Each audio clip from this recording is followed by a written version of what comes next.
Assalamualaikum warahmatullahi wabarakatuh.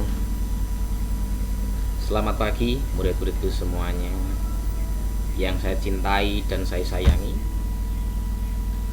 Gimana keadaannya? Semua dalam keadaan sehat kan?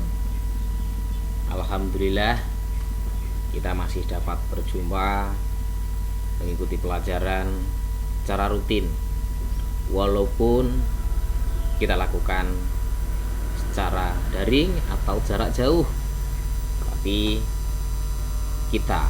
kalian semuanya tidak boleh patah semangat. Kalian semuanya harus tetap belajar, menuntut ilmu, karena semuanya itu demi untuk mencapai cita-cita kalian. Bagaimana kabar kalian? Sehat? Oke. Ingat, di dalam kondisi negara kita, dunia kita saat ini telah terkena wabah yang namanya COVID-19. Saya ingatkan, selalu jaga jarak, mencuci tangan dengan sabun, dengan air yang mengalir, menggunakan masker saat keluar rumah. Baiklah anak-anakku semuanya, pada kesempatan ini kita akan mempelajari bahasa Indonesia pada bab yang selanjutnya, yaitu menentukan unsur-unsur pembentuk puisi atau unsur-unsur yang membangun puisi. Apakah yang dinamakan dengan puisi? Puisi itu merupakan suatu hasil ungkapan pemikiran dan perasaan si pembuat puisi yang bahasanya terikat oleh irama, rima, penyusunan larik dan bait. Semuanya itu disusun dengan baik, disusun dengan rapi. Dan puisi itu adalah juga mengutamakan bunyi, bentuk, sehingga apa yang ditulis oleh pembuat puisi atau penyair itu memiliki makna. Seperti halnya contoh puisi yang akan saya bacakan saat ini. Prajurit Jaga Malam, karya Khairil Anwar. Waktu jalan, aku tidak tahu nasib waktu.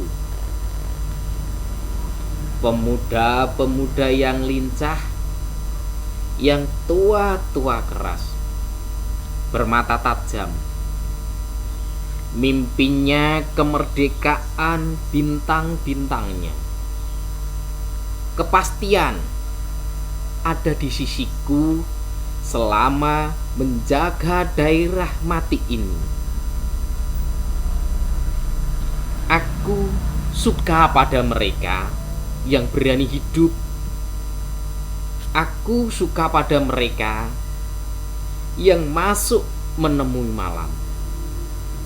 Malam yang berwangi mimpi, terlucut debu.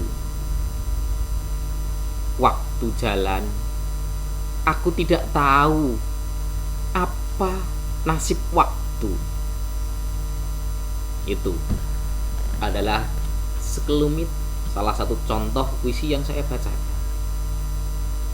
Untuk menghasilkan kalimat seperti itu, untuk menghasilkan puisi seperti itu, pembuat harus punya yang namanya pemikiran. Maka sebelum yang namanya membuat puisi, kita harus tahu unsur yang membangun puisi. Unsur-unsur pembentuk puisi itu antara lain, maka sambil kalian menyimak materi yang sudah saya bagikan lewat WhatsApp grup kalian, silahkan sambil menyimak. Oke, selanjutkan.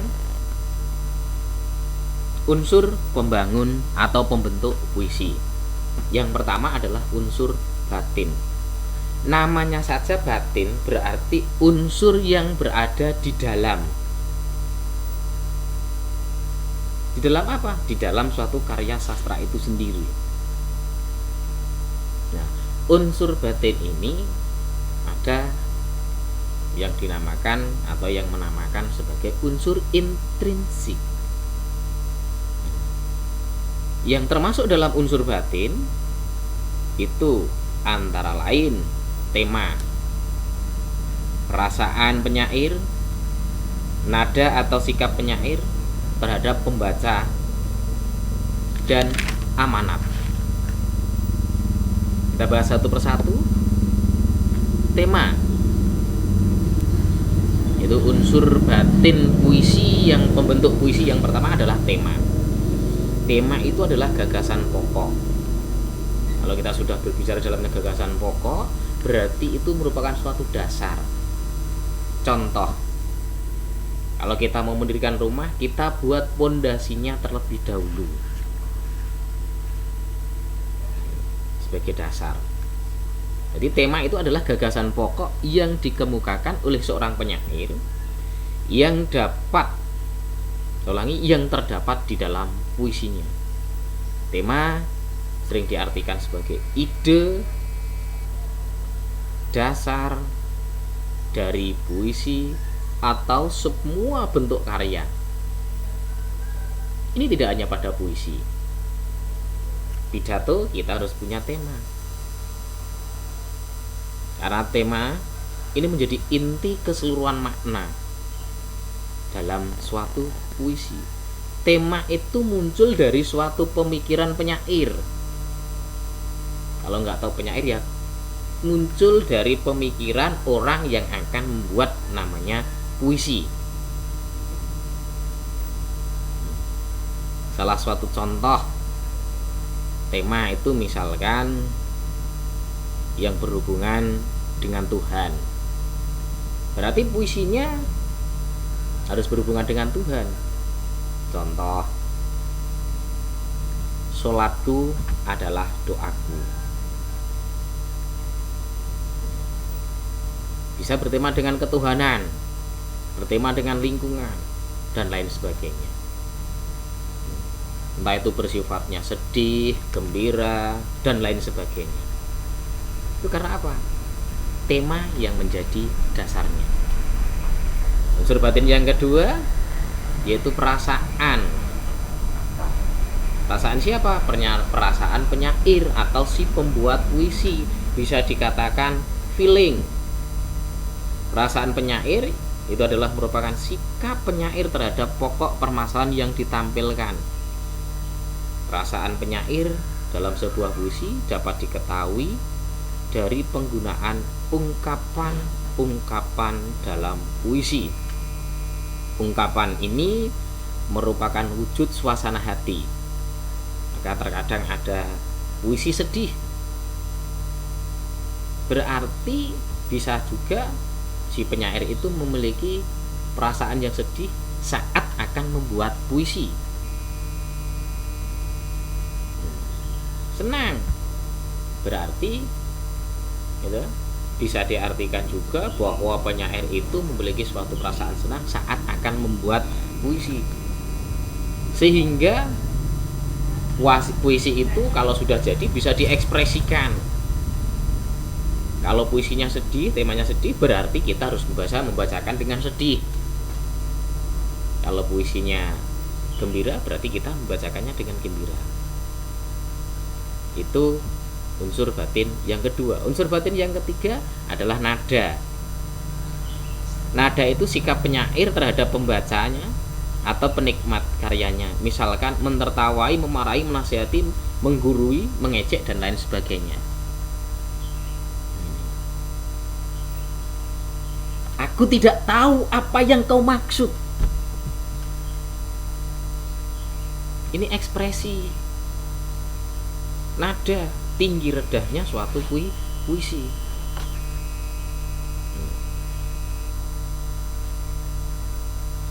Maka untuk itu, di saat saya ulangi, di saat membacakan puisi, kita pelajari dulu. Setelah kita pahami, kita pelajari, kita resapi, baru kita berusaha membacakan dengan sebaik-baiknya. Itu unsur batin yang ketiga. Unsur batin yang keempat, amanat. Kalau sudah sampai amanat, amanat itu adalah pesan yang disampaikan oleh penyair kepada penikmatnya. Siapa penikmat itu? Yang mendengarkan, yang membaca, dan lain sebagainya. Di sini dikatakan kalau di dalam buku seperti materi yang saya berikan pada kalian, amanat itu adalah maksud yang ingin disampaikan penyair melalui puisinya. Sebuah amanat terkadang tidak tersurat langsung dalam sebuah puisi. Amanat tersirat di balik kata-kata atau tema yang diungkapkan. Maksudnya gini, amanat itu ada yang tersurat, ada yang tersirat. Kalau tersurat itu berarti sudah berada di dalam puisi tersebut. Akan tapi kalau tersirat yang belum ada di situ. Untuk mendapatkannya, mengetahui amanatnya atau pesannya berarti melalui apa? Melalui kata-kata atau tema yang diungkapkan penyair. Jadi intinya unsur batin puisi itu ada 4. Tema, perasaan, nada, amanat. Itu unsur batin. Unsur yang kedua, di dalam unsur pembangun puisi itu ada unsur fisik puisi. Unsur puisi itu disusun dari kata-kata dengan bahasa yang indah dan bermakna dituliskan dalam bentuk bait-bait. Unsur fisik puisi itu salah satu adalah diksi. Jadi selain ada unsur batin puisi, ada unsur fisik puisi. Nah, unsur fisik puisi yang pertama adalah diksi. Diksi itu sama saja pilihan kata. Ingat, besok pada saat ulangan semester ada pertanyaan, diksi itu apa? Gak usah bingung, diksi itu pilihan kata. Pilihan kata itu juga diksi. Maka di dalam materi silakan disimak, diksi itu adalah pilihan kata yang tepat. Dengan pilihan kata yang tepat, unsur batin puisi yang ingin disampaikan oleh para penyair puisi dapat tersampaikan dengan jelas. Maksudnya gini, kalau kita membuat puisi, kita harus memilih kata yang tepat. Kata demi kata kita pilih, kita susun menjadi satu baris. Terus ada kata lagi menjadi 2 baris, 3 baris, 4 baris, dan lain sebagainya. Makanya terkadang puisi itu tidak hanya 4 baris, bisa menjadi beberapa baris.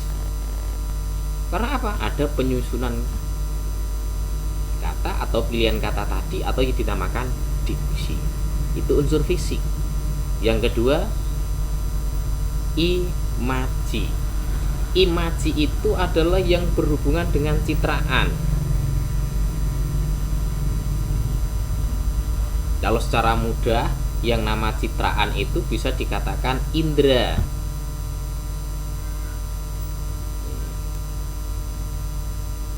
Imaji atau citraan adalah unsur puisi yang memberikan gambaran dalam sebuah puisi, baik menyentuh indera pendengaran, penglihatan, penciuman, dan perabaan. Bisa ulangi, imaji itu sama saja dengan suatu citraan, bisa saja dengan indera. Mata, indera. Hidung, indera. Mulut, indera. Lidah, indera. Apa? Peraba.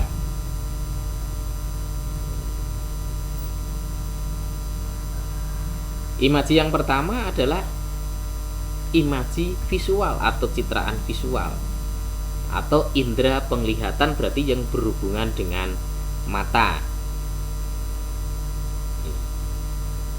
Penyair melihat ada pohon kelapa, daunnya sedang terkena angin, melambai-lambai atau bergoyang.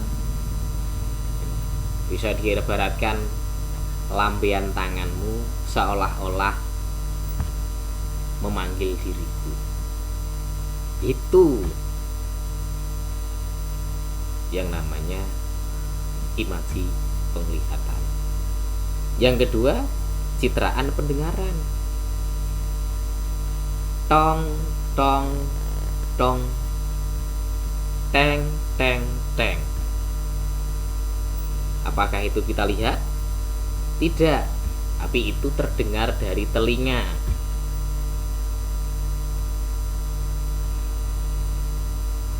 Lonceng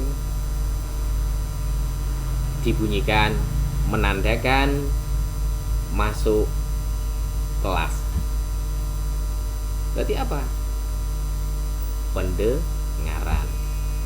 Imaji yang ketiga, gerak atau kinestik. Ulangi, kinestetik. Citraan yang terkait dengan pengkonkretan objek gerak yang dapat dilihat oleh mata. Berarti gerak sama saja dengan penglihatan, karena segala sesuatu yang bisa dilihat oleh mata. Yang keempat, rabaan atau taktil termal, menunjuk pada pelukisan rabaan secara konkret walau hanya terjadi di rongga imajinasi pembaca. Yang kelima, citraan penciuman. Bukan berarti penciuman kita membuat puisi mencium seseorang, mencium kambing, mencium adiknya dan lain sebagainya. Tidak seperti itu. Akan tetapi ini hanya suatu pelukisan, hanya suatu gambaran yang bisa dijadikan secara konkret walau hanya terjadi di rongga imajinasi pembaca. Itu unsur fisik yang tergolong dalam imaji atau citraan atau indera. Nah, unsur fisik yang selanjutnya adalah kata konkret. Kata konkret itu kata-kata yang dapat ditangkap dengan indera manusia, sehingga kata tersebut dinilai tepat dan memberikan arti yang sesungguhnya. Dengan kata konkret, pembaca atau pendengar dapat menganggap bahwa mereka benar-benar melihat, mendengar, merasakan, dan mengalami segala sesuatu yang ada di dalam puisi tersebut. Maksudnya gitu. Di saat kita membacakan suatu puisi, seolah-olah kita itu yang mengalami cara langsung. Kalau sedih, berarti kita itu seolah yang mengalami. Pak, bagaimana kalau puisi itu misalkan menjelaskan tentang peperangan? Jadi ya seolah-olah kita yang perang. Kalau puisi itu menggambarkan misalkan membaca Al-Quran, berarti kita seolah-olah yang membaca. Karena konkret, nyata. Bisa ulangi, kita seolah-olah itu terjun beneran pada saat membacakan puisi. Ini unsur fisik puisi yang ketiga. Dan unsur fisik yang keempat yaitu majas. Majas itu gaya bahasa. Di dalam buat puisi itu banyak yang menggunakan majas, yang menggunakan gaya bahasa. Bahkan gaya bahasa itu pun bermacam-macam. Gaya bahasa yang pertama contoh hiperbola, melebih-lebihkan. Contoh darah mulai mengucur, membanjiri lengannya. Gak mungkin lah contoh kecil, misalkan kita kena pisau, istilah Jawa kebacok, darahnya mengalir, padahal itu hanya sedikit, tapi bisa dikatakan walah, darahnya sangat banyak. bukan seperti itu, karena itu apa? Hanya melebih-lebihkan saja.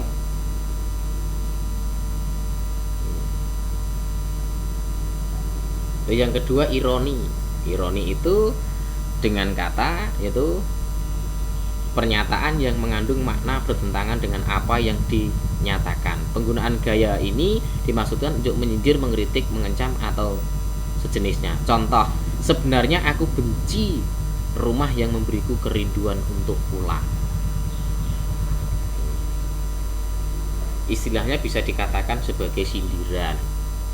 Itu ironi.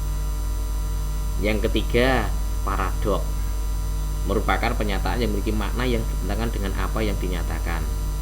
Contoh, tidak setiap derita atau jadi luka, atau tidak setiap sepi jadi duri. Ini. Jadi paradok itu merupakan pernyataan yang memiliki makna yang bertentangan dengan apa yang dinyatakan. Berlawanan dengan hati kita, gitu aja lah. Itu lebih mudahnya. Yang keempat, litotis, pernyataan yang menganggap sesuatu lebih kecil dan realitas yang ada. Litotis itu berkebalikan dengan hiperbola. Kalau hiperbola kan melebih-lebihkan, tetapi kalau litotis itu bisa dikatakan mengecil-ngecilkan,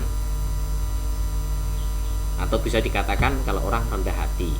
Rumahnya mewah, ada temannya yang bersamanya, dikatakan diajak mampir gini, ayo mampir ke gubukku, padahal rumahnya itu mewah, keramiknya marmer gitu.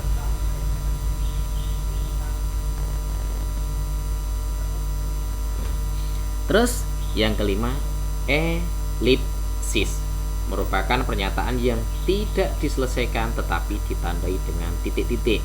Contoh, wahai angin, titik, sampaikan salamku padanya. Itu elipsis. Itu adalah unsur fisik yang keempat. Unsur fisik yang kelima, rima dan ritme. Rima itu pengulangan bunyi dalam puisi. Rima membuat efek bunyi yang puisinya menjadi indah dan menimbulkan makna yang lebih kuat sehingga pesan yang terdapat dalam puisi lebih tersampaikan. Sedangkan ritme itu pertentangan bunyi. Rima pengulangan bunyi, ritme pertentangan bunyi. Yang terakhir, unsur fisiknya adalah tipografi atau perwajahan. Tipografi adalah bentuk visual yang dapat menambah makna dalam sebuah puisi. Tipografi biasanya ditemukan pada jenis puisi konkret. Tipografi dalam puisi memiliki berbagai macam bentuk, ada yang kaligrafi, kerucut, segitiga, dan sebagainya. Itulah anak-anakku semuanya yang merupakan unsur-unsur pembangun puisi. Jadi intinya kita ulas sedikit sebagai rangkumannya, bahwa unsur pembangun puisi itu ada dua, unsur batin dan unsur fisik. Yang termasuk unsur batin puisi itu adalah tema, perasaan penyair, nada, amanat. Itu unsur batin. Nah, sedangkan unsur fisik puisi itu satu, diksi, citraan, konkret, majas, rima, dan ritme, termasuk tipografi atau perwajahan.